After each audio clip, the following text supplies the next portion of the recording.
Jesus. Amém. Abra sua Bíblia, meu irmão, no texto de Apocalipse. Apocalipse 2, versículo de 12 até o versículo 17. Apocalipse 2, de 12 a 17.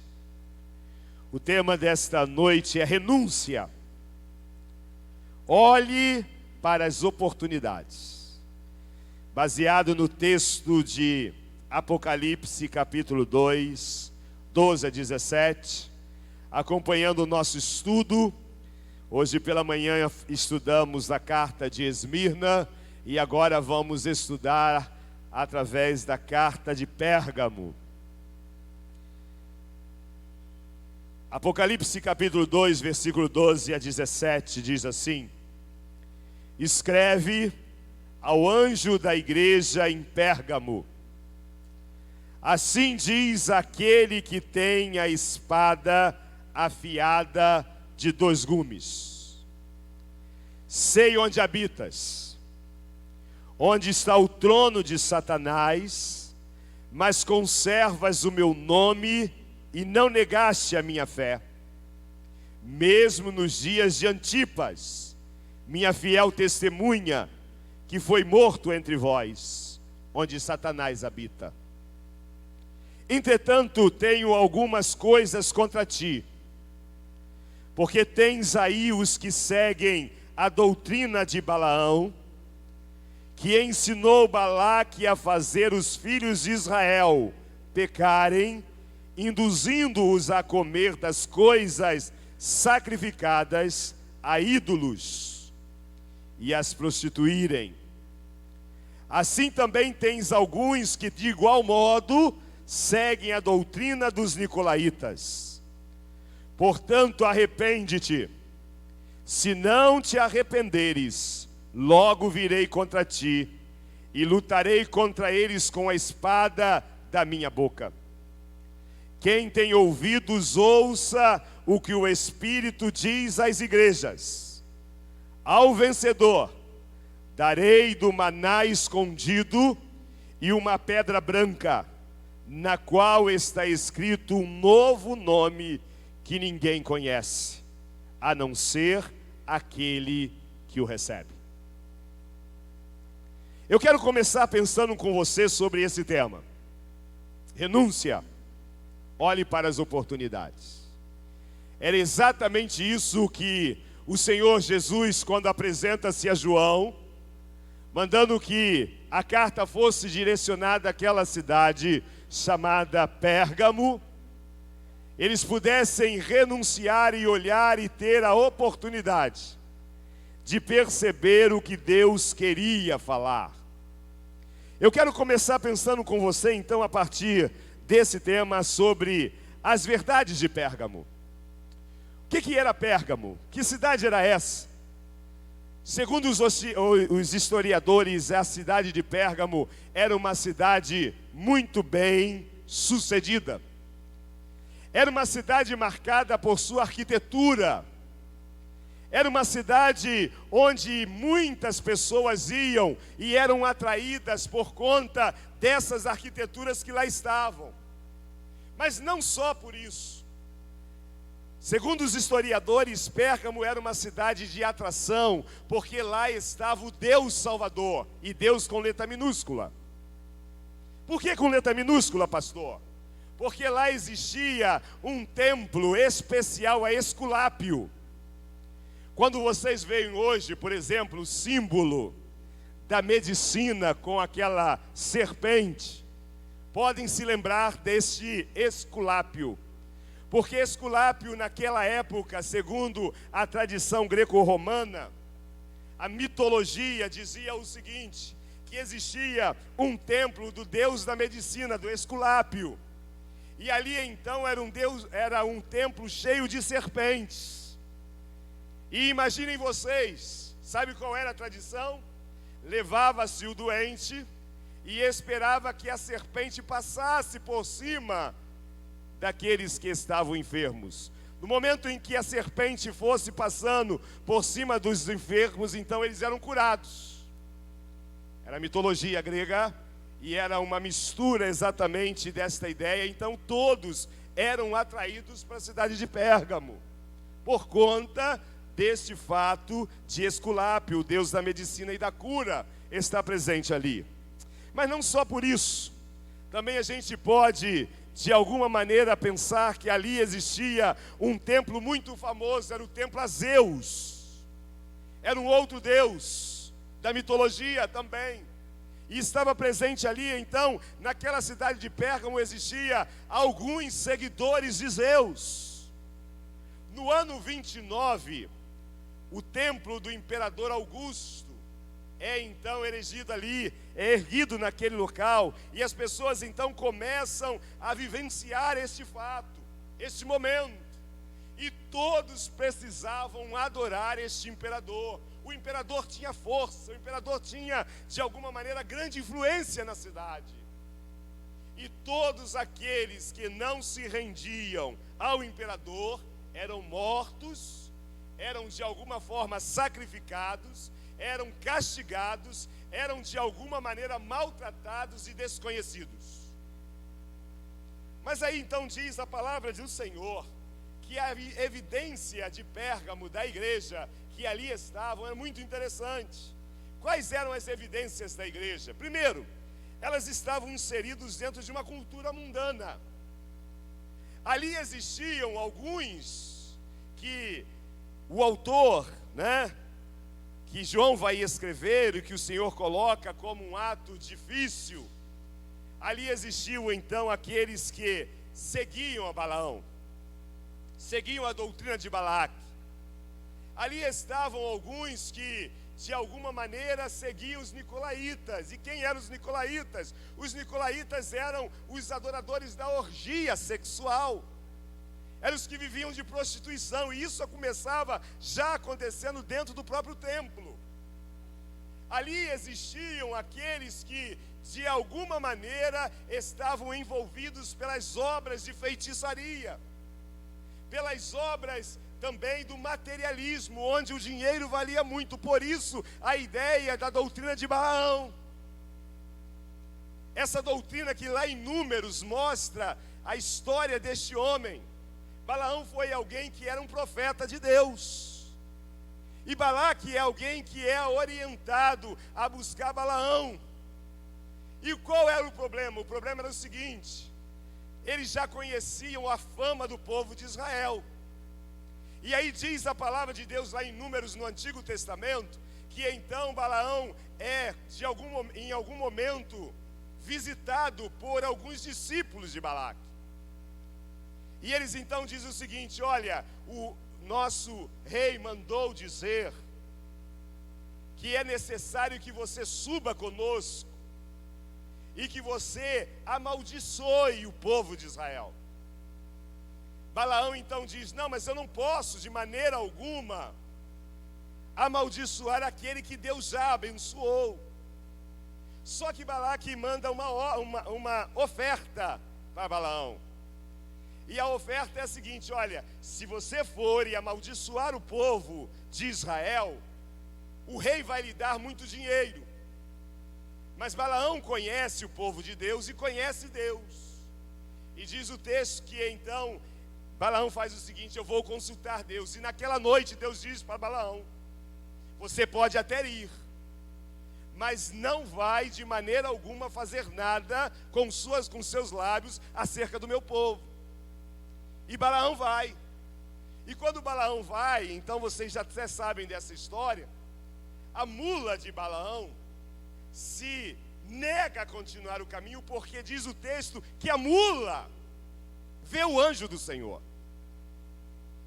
E aí quando vê o anjo do Senhor, diz a palavra de Deus que a mula então segue para outro caminho. E aí então Balaão bate muito nessa mula, bate muito. Ela se levanta, e ela vai então mais uma vez tentar caminhar, mas ela vê o anjo do Senhor, e ela empaca, ela se dobra, ela cai. E diz o texto que Balaão então começa a bater muito nela, e aí então a mula, de alguma maneira, balbucia, e faz Balaão entender o seguinte: porventura, todas as vezes que você tentou caminhar, eu não te segui, por que você me maltrata? Naquele momento, Balaão olha e vê que o anjo estava ali. A voz de Deus estava ali. Ele percebe, por isso que algumas vezes você já ouviu dizendo assim: até a mula de Balaão fala. É por conta disso. E diz o texto que Balaão então vai. E aí quando chega pela primeira, pela segunda, pela terceira, eles oferecem sacrifícios. Até o último momento, quando então Balaão diz assim: Deus não é homem para mentir, nem filho de homem para se arrepender. Ele disse que o povo de Israel é abençoado. Só que nesse momento Israel já estava comprometido com a prostituição. Por conta de Balaão, ele faz com que Moabe e o seu povo entre na história, e o povo de Israel se envolve com as moabitas, e ali então há um desprazer no coração de Deus. Daí a ideia da doutrina de Balaão e de Balaque. Aquela igreja estava inserida dentro dessa cultura mundana, da cultura do materialismo, da cultura da prostituição, da cultura, de alguma maneira, de tentar encontrar razões para o divertimento, para a diversão.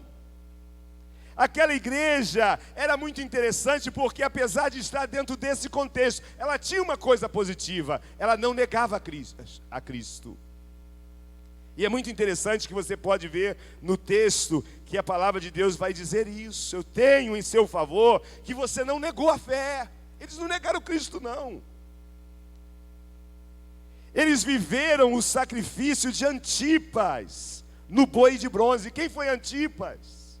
Possivelmente o pastor deles. E sabe o que aconteceu com Antipas, por ele não ser um adorador de Zeus? Antipas se negou a negar a Cristo. Dentro do templo a Zeus tinha um bode, um boi de bronze, com a sua barriga pronta nesse bronze para sacrificar pessoas. E Antipas é jogado ali dentro daquela barriga do boi de bronze. E eles tacam fogo. E Antipas morre ali, não sei a quantos graus, dentro daquela barriga do boi sacrificado a Zeus.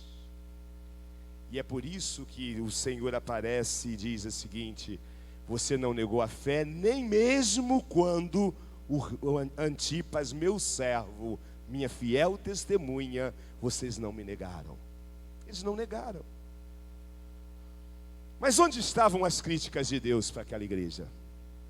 Onde estão as críticas? Isso é importante para nós. A gente começa pensando que aquela igreja, ela exalta Cristo, mas não promoveu a santidade. Preste atenção nisso. Compartilha comigo desse pensamento aqui, olha. Sabe qual era a queixa do Senhor Jesus à igreja de Pérgamo? Era o seguinte: olha, vocês sabem quem eu sou, vocês não negam o meu nome, mas eu tenho contra vocês que vocês, na verdade, exaltam Cristo. Vocês me exaltam, mas vocês não promovem a santidade. Vocês não tiram do meio de vocês aqueles que seguem a doutrina de Balaão.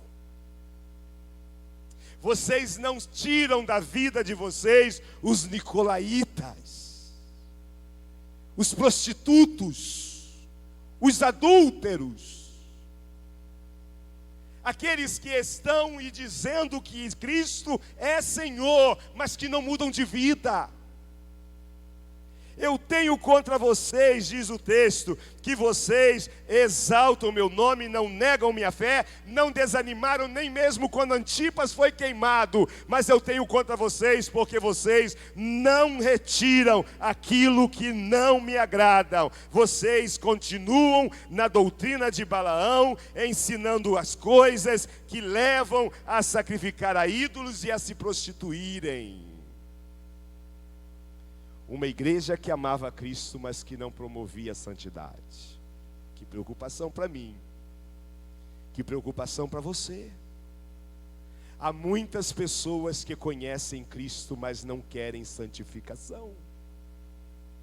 Há muitas pessoas que conhecem o nome de Jesus, e se alguém perguntar assim, quem é Jesus? É meu Senhor e meu Salvador. Você não nega isso. Mas você está preocupado com sua vida de santificação? Porque o que é santificação? Santificação significa separado, ser santo. Santificação significa ter um linguajar diferente em meio de um povo que tem uma língua pesada. Santificação é uma vida separada daquilo que é prostituição.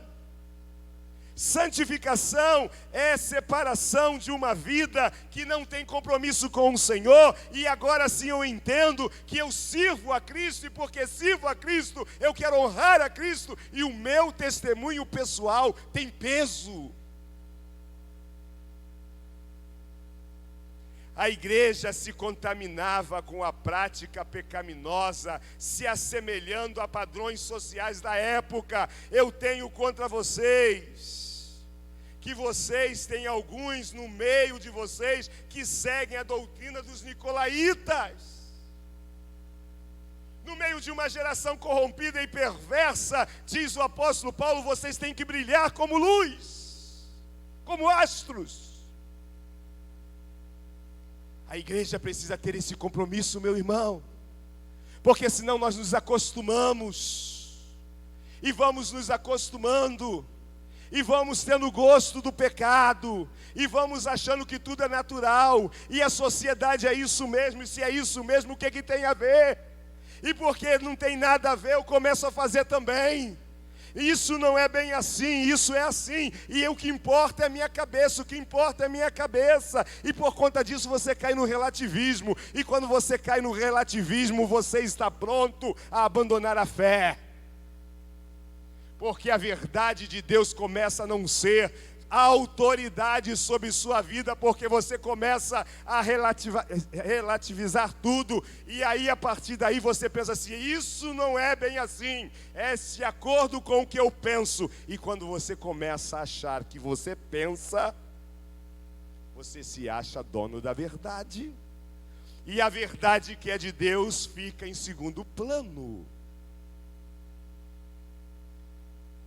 A igreja se contaminou com a prática pecaminosa. Meu irmão, SOS igreja. SOS povo de Deus. SOS igreja brasileira.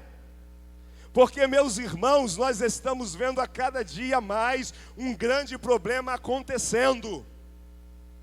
Onde nós temos visto, de acordo com aquilo que é dados estatísticos, a cada dia mais cresce o número de pessoas que estão na igreja, mas que estão, de alguma forma, muito felizes da vida nos motéis.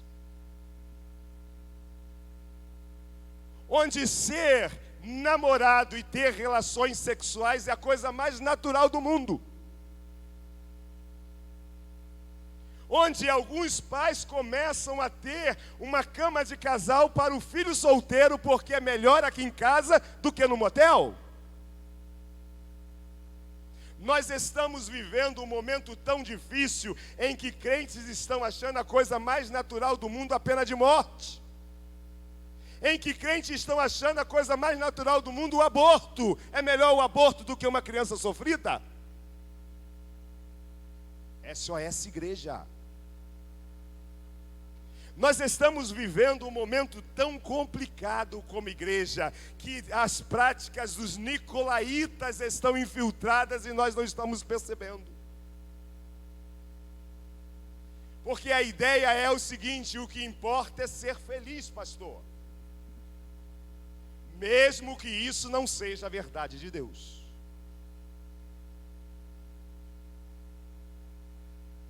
É interessante que a crítica estava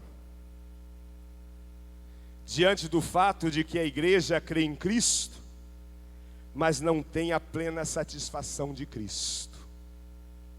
Por isso que você vai ver duas coisas interessantes na igreja de Pérgamo. Primeiro, o Senhor não apresenta para eles com promessa. Olha aí. Você pode ver a promessa de Deus na igreja de Éfeso e na igreja de Esmirna. Mas na igreja de Pérgamo ele começa dizendo assim, ó: assim diz o que tem a espada afiada na boca. É julgamento. É sério. Aquele que vencer comerá do maná. Terá uma pedra branca, que só ele saberá o nome. Por que isso? Porque o maná? Porque a igreja estava ali, presente, mas não tinha plena satisfação em Cristo. Ou seja, ela não se alimentava de Cristo. Ela tinha um pouco de Cristo, mas os nicolaítas traziam de alguma maneira satisfação. Sabe o que isso tem a ver com você, comigo? É que a gente se cuide, porque existe hoje algo desenfreado, onde as pessoas não estão felizes onde estão. Onde as pessoas têm buscado aqui e ali a solução para os seus problemas. Então não importa se a pessoa está fugindo da doutrina bíblica. O que importa é que eu solucione aquilo que agora me incomoda, me inquieta. As pessoas não conseguem se alimentar de Cristo, ou seja, elas na verdade criam em Cristo, mas não tinham plena satisfação em Cristo. A pergunta que eu quero fazer para você é o seguinte: Cristo satisfaz a sua vida, meu irmão? Eu lembro de uma professora que trabalhou comigo na escola. Um dia ela foi numa festa de 15 anos na minha igreja, ela tinha um culto, uma celebração, e ela sentou e ela participou do culto. Quando foi na terça-feira, nós nos encontramos lá na escola, e ela disse, aí eu perguntei: você foi ao culto, gostou do culto? Gostei, Carlos, gostei muito. Só uma coisa que eu achei engraçado, né? Falei: o que foi? Vocês só têm Jesus, né? Eu sentei lá, fiquei olhando no templo de vocês só têm Jesus. Eu disse: porque para nós Cristo é tudo. É completo. Quem tem Jesus não tem falta de nada. Há pessoas assim: mas é só Jesus, não tem mais nada. Não tem, por exemplo, um apresentador ungido para eu colocar atrás da orelha, para colocar lá na porta da minha casa. Não tem nada, pastor. Pelo menos um copo d'água onde eu possa me apegar e dizer: Deus está aqui. Ao que vencer, eu lhe darei do maná, ou seja, eu darei o meu alimento, a minha plenitude, a minha completude. Aquele que vencer estará completo em mim. Meu irmão, é para isso que você nasceu. Você nasceu para desfrutar de Jesus, para glorificar a Jesus e para ser cheio da presença de Jesus. Glória a Deus! Glória a Deus! Alguém disse o seguinte, eu achei muito interessante isso. É importante que a gente pense assim, essa ideia de plenitude de Jesus, de completude de Jesus. É como se você visse uma cachoeira, e alguém dissesse para você assim, ó: ali é a cachoeira. E você então dissesse assim: nossa, que legal a cachoeira. Que cachoeira interessante, que queda d'água maravilhosa, que coisa linda. Mas o valor mesmo da cachoeira vai estar no momento em que você resolver entrar na cachoeira. Você vai poder dizer assim: olha, a cachoeira tem um peso, a cachoeira me balança, a cachoeira é gelada, a cachoeira me trouxe uma ideia, uma sensação de que eu estava debaixo dela. Assim é Cristo na nossa vida. Não importa ser apenas apresentado, eu tenho que mergulhar em Cristo, eu tenho que viver Cristo, eu tenho que me alimentar de Cristo, eu tenho que perceber que Ele é tudo em minha vida, e eu não abro mão dessa verdade. Meus amados irmãos, aquela igreja é muito interessante, porque aquela igreja, ela cria em Cristo, mas não vivia na instrução da palavra de Cristo. Arrepende-te, se não te arrependeres, eu virei contra ti, lutarei contra eles com a espada da minha boca. A palavra de Deus é verdade para você, sim ou não? Então se alimente da palavra. Uma outra crítica é que aquela igreja cria em Cristo, mas não se via com a identidade de Cristo. Ela não era nova criatura, ela não desfrutava dessa ideia.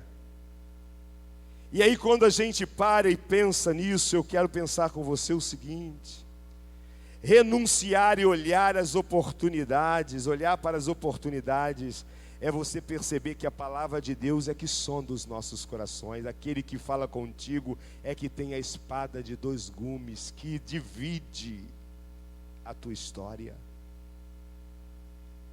Aquele povo tinha que ter essa experiência, porque eles conheciam o imperador. Eles sabiam da espada do imperador, dos soldados do imperador. Mas agora aquele que se apresenta diz assim: eu sou aquele que tem a espada de dois gumes. Essa palavra de Deus que sonda o nosso coração, que conhece o nosso caminho, que fala. Renuncie e olhe para as oportunidades, ou seja, satisfaça-se com o que Deus tem a lhe oferecer. O que vencer, dar-te-ei do maná escondido. Ou seja, lhe darei satisfação, porque é isso que Deus tem para mim e para você. Plenitude de vida. Conhecereis a verdade, e a verdade vos... Se verdadeiramente conheceres os filhos, verdadeiramente sereis livres. Renuncie e olhe para as oportunidades, abandonando os altares do ego, do materialismo, do relativismo, da desobediência. Aquele altar que você ergueu na sua história e que hoje você precisa abandonar. Abandone isso, renuncia. Construa a sua identidade nos privilégios que você tem em Cristo. Ou seja, olha que coisa interessante. Quem tem ouvidos, ouça o que o Espírito diz à igreja. Ao vencedor darei do maná, ou seja, darei da minha palavra. Darei plenitude de vida e darei uma pedra branca, ou seja, uma identidade, um nome que ninguém conhece a não ser aquele que o recebe, essa nova criatura. Essa nova identidade é esse novo ser que Cristo pode produzir no seu coração e na sua história. Esse perdão que é a pedra branca, a ideia de um novo começo a partir de uma nova identidade, um novo nome. Ao que vencer, receberá o maná escondido, a pedra branca, um novo nome, o perdão e a nova identidade, os privilégios exclusivos. Nessa noite eu quero pensar com você, e encerrando então, eu quero perguntar a você sobre essa renúncia. Eu quero perguntar para você se você tem entendido que Deus quer com você. Pastor, o que Deus quer comigo?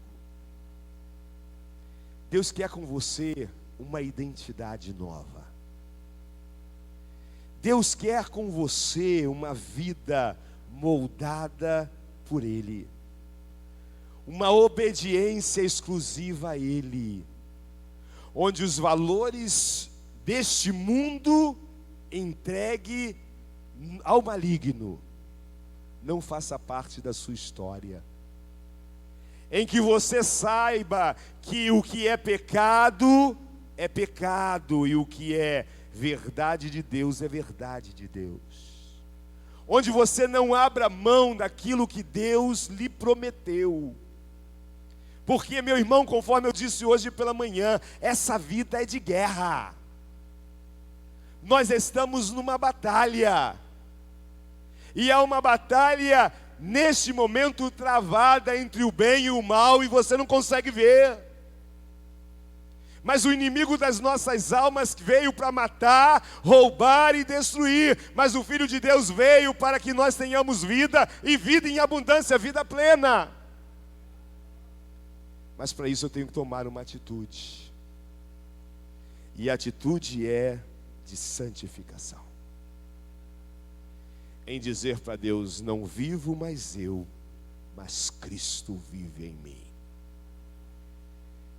Quando o Senhor vai repreender Pérgamo, Ele vai dizer, você é tão fiel, não negou a fé, mas permite que os nicolaítas dominem. Permite que os que têm a doutrina de Balaão domine. O materialismo, o egoísmo, a prostituição, os adultérios, a vida promíscua, a vida fora do padrão, o mau testemunho. Que mensagem o Senhor tem para mim e para você? É tempo de buscar o Senhor enquanto se pode achar. O fato de você estar na igreja não lhe garante que você tenha a vida eterna. É o mergulhar em Jesus. É o deixar Jesus ser Senhor. É deixar o Senhor te resgatar. É você dizer, Senhor, eu me arrependo. Senhor, eu sou pecador. É você ter a experiência de Isaías, quando ele diz, o Senhor veio com uma tenaz e tocou os meus lábios e disse, perdoados estão os teus pecados. Por quê? Porque Isaías se viu no meio de uma geração corrompida, de língua pesada, de uma língua completamente marcada pela mentira, pela blasfêmia. Mas e nós? Estamos mergulhados em que sociedade? Porventura não é uma sociedade igual? É uma sociedade que tem deixado Deus, sim. E eu gosto e tremo diante do texto de Isaías 1, quando o Senhor diz assim, eu tenho uma coisa contra o meu povo, é que a jumenta e os bois conhecem o seu dono, mas o meu povo não me conhece. Irmãos, que coisa triste. Deus dizer que até as jumentas conhecem o seu dono, mas o povo dele não o conhece. Esse é tempo da igreja se levantar e dizer, tem misericórdia de mim. Você é tão abençoado, não é verdade, irmãos? Mas Deus tem lhe dado uma nova chance. Eu quero convidar você a se colocar em pé. E nós vamos cantar ao Senhor. E vamos orar. Mas eu quero pedir a você, não saia desse lugar sem tomar uma decisão. Não saia deste lugar sem se colocar diante de Deus.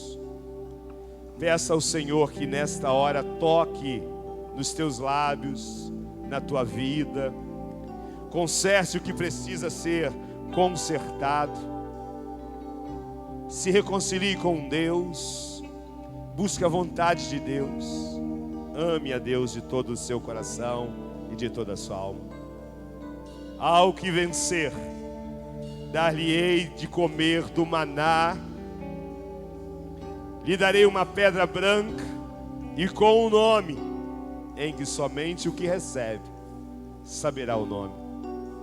É a nova identidade, é esse novo homem, é esse Carlos Henrique transformado, é esse Carlos Henrique regenerado, é esse Carlos Henrique que muda de vida, toma uma decisão de não ser igual ao que foi ontem, mas de hoje em diante vou ser diferente. É isso que Deus está querendo de mim e de você. E que Deus os abençoe. Uma chance igual a esta, talvez eu não tenha mais.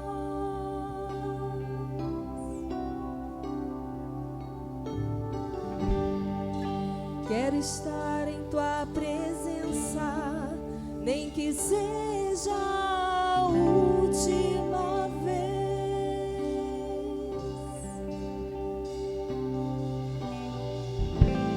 Se tiver que gritar, eu gritarei. Se tiver que chorar, eu chorarei. Se tiver que humilhar o meu espírito, assim o farei. Me dá mais uma chance. Eu quero nascer do teu espírito. Eu quero matar minha carne, fazer tua vontade, doce Espírito, que a minha vida seja tua vida, Jesus.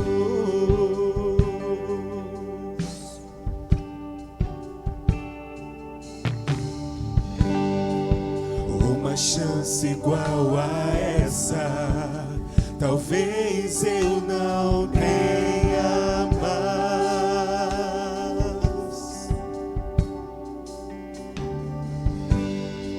Eu quero estar em tua presença, nem que seja a última vez.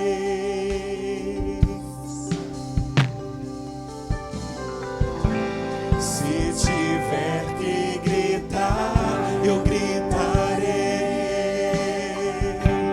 Se tiver que chorar, eu chorarei. Se tiver que humilhar o meu espírito, assim o farei. Me dá mais uma chance. Eu quero nascer do teu espírito. Eu quero matar minha carne,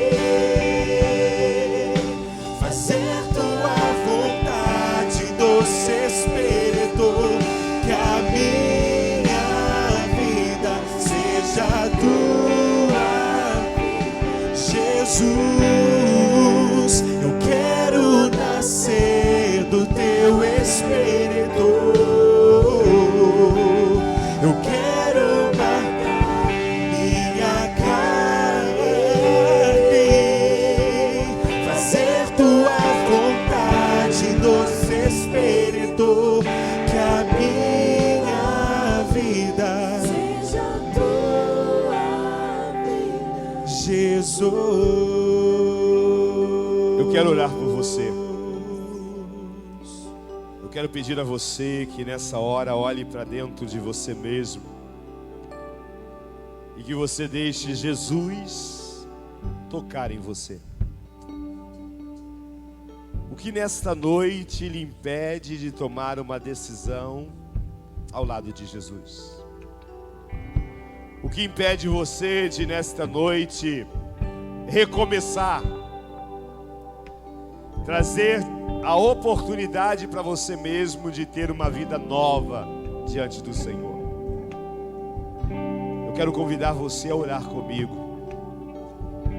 Eu quero orar por você e quero pedir por você nesta noite.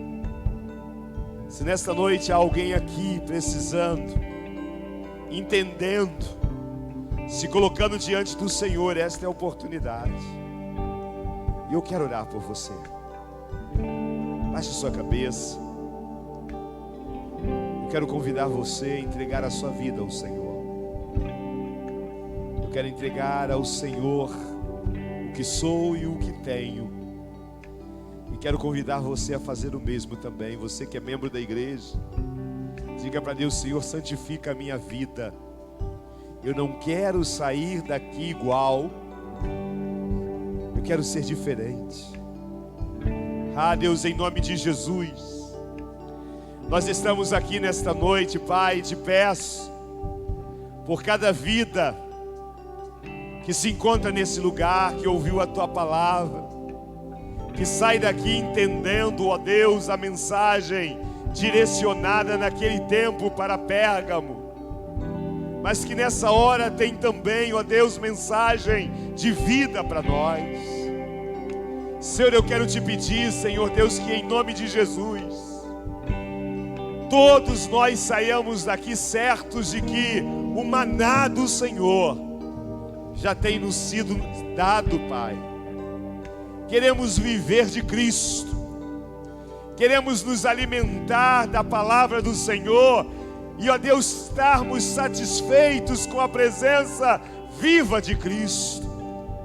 Queremos, ó Deus, dizer para este mundo mau, violento, perverso, que Jesus Cristo é a única esperança e que Jesus Cristo tem a resposta e é a única resposta. Queremos aprender a te amar e viver para a glória do teu nome. Queremos, ó Deus, te pedir, para, como igreja do Senhor, santifica-nos na tua palavra, porque a tua palavra é verdade, e o Senhor mesmo orou desta forma. Ah, Deus, muito obrigado, Senhor, porque vamos sair daqui nesta noite, mas te pedimos, Senhor Deus, sempre a oportunidade de caminharmos na tua presença. Que nesta noite todos nós mergulhemos, ó Pai, completamente nesta autoridade do Espírito de Deus. Que o Senhor invada o nosso coração, que a alegria do Espírito Santo tome a nossa vida e que saiamos daqui cheios do Senhor. Obrigado, porque o Senhor é tudo em todos, e te louvamos e glorificamos. Que a paz que excede todo entendimento, que este amor maravilhoso de Deus Pai, que a graça salvadora de Jesus e as consolações do teu Espírito estejam conosco desde agora e para todos sempre. Amém e amém. Que Deus nos abençoe, meu irmão. Corações silenciosos, estamos encerrando. Que Deus abençoe sua vida. Eu quero nascer